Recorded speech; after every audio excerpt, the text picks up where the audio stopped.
नमस्कार, Haribhoomi news bulletin में आपका स्वागत है। आज 18 दिसंबर 2025 को पौष माह के कृष्ण पक्ष की चतुर्दशी तिथि है। राहु काल दोपहर 1:35 से 2:53 बजे तक रहेगा। वहीं मौसम में आज भी हरियाणा में कहीं कहीं पर धुंध छाए रहने का अनुमान है। साथ ही शीतलहर का प्रकोप भी जारी रहेगा। अब नजर डालते हैं आज के प्रमुख हेडलाइंस पर। तालिबान से पंगा लेना पाकिस्तान को पड़ा महंगा।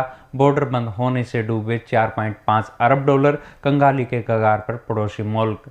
एप्स्टीन सेक्स स्कैंडल का राज खुलने में चंद घंटे बाकी।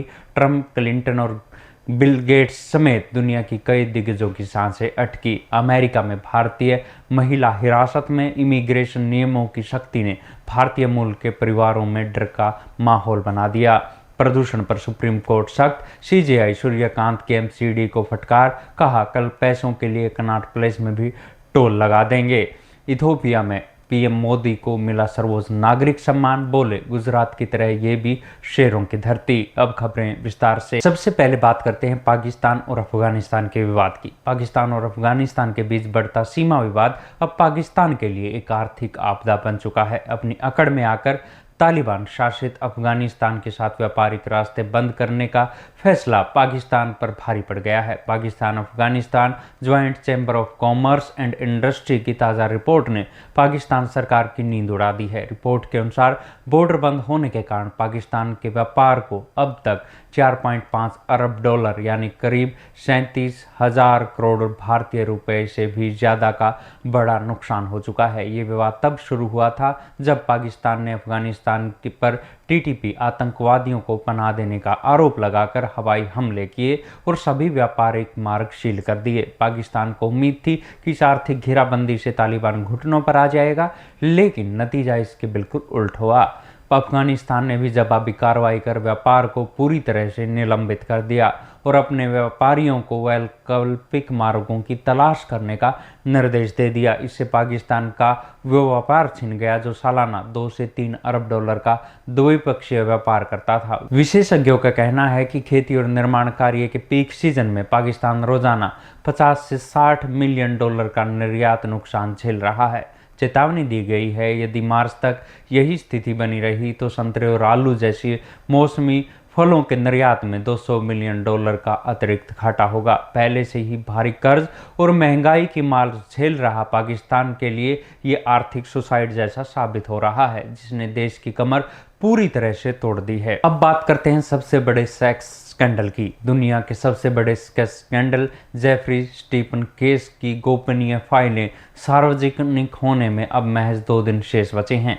19 दिसंबर को अमेरिकी न्याय विभाग एप्स्टीन के पूरे नेटवर्क से जुड़े हजारों ईमेल, तस्वीरें और संवेदनशील दस्तावेज पब्लिक कर सकता है। इस खुलासे का मुख्य उद्देश्य उस भयावह नेटवर्क की सच्चाई सामने लाना है जिसमें दशकों तक नाबालिग लड़कियों का यौन शोषण किया गया और जिसमें दुनिया के सबसे शक्तिशाली राजनेता, अरबपति और शाही हस्तियां शामिल थी। हाल ही में सार्वजनिक हुई 19 तस्वीरों ने पहले से ही हड़कंप मचा दिया है, जिनमें वर्तमान अमेरिकी राष्ट्रपति डोनाल्ड ट्रंप, पूर्व राष्ट्रपति बिल क्लिंटन और माइक्रोसॉफ्ट के संस्थापक बिल गेट्स जैसे नाम एप्स्टीन के साथ नजर आ रहे हैं। हालांकि ये तस्वीरें सीधे तौर पर किसी को दोषी नहीं ठहराती, लेकिन एप्स्टीन के साथ इन दिग्गजों के गहरे संबंधों की गवाही देती हैं। भारत में भी इस केस को लेकर चर्चा गर्म है। राज्यसभा सांसद सुब्रमण्यम स्वामी ने दावा किया है कि इन फाइलों में कुछ भारतीय मंत्रियों और सांसदों के नाम भी शामिल हो सकते हैं, जिससे भारतीय राजनीतिक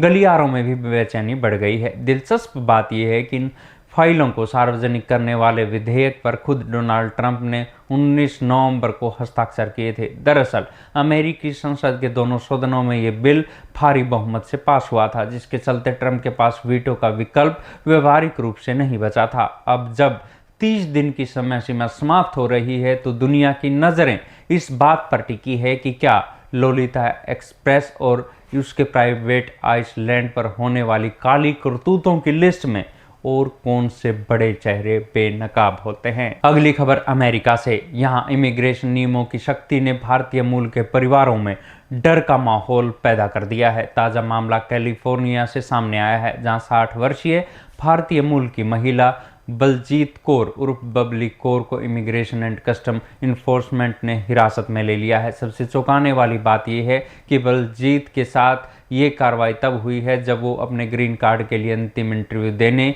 ICE कार्यालय पहुंची थी। परिवार को उम्मीद थी कि वो अपने वैध प्रवास की अंतिम औपचारिकता होगी, लेकिन वहां पहले से ही मौजूद एजेंटों ने उन्हें गिरफ्तार कर लिया। बलजीत कौर पिछले 3 दशक से अमेरिका में रह रही है। उन्होंने और उसके पति ने दशकों तक कैलिफोर्निया में लॉन्ग बीच में नटराज क्वींस ऑफ इंडिया नामक लोकप्रिय रेस्टोरेंट चलाया और स्थानीय समुदाय में अपनी पहचान बनाई। बलजीत के 3 बच्चे हैं, जिनमें से 2 अमेरिकी नागरिक हैं। उनकी बेटी ज्योति कौर ने बताया कि उनकी मां के पास ग्रीन कार्ड के लिए पहले से ही स्वीकृत याचिका थी, जिससे उनकी दूसरी बेटी और दामाद ने दाखिल किया था। परिवार का आरोप है कि बलजीत को अपराधियों की तरह हथकड़ी लगाकर डिटेंशन सेंटर ले जाया गया और उन्हें मिलने तक की अनुमति नहीं दी जा रही है। इस घटना को नवनिर्वाचित डोनाल्ड ट्रंप प्रशासन की सख्त आवर्जन नीतियों के संभावित असर के रूप में देखा जा रहा है। 25 वर्षों तक एक स्टोर में काम करने वाली और अपना रेस्टोरेंट चलाने वाली बुजुर्ग महिला की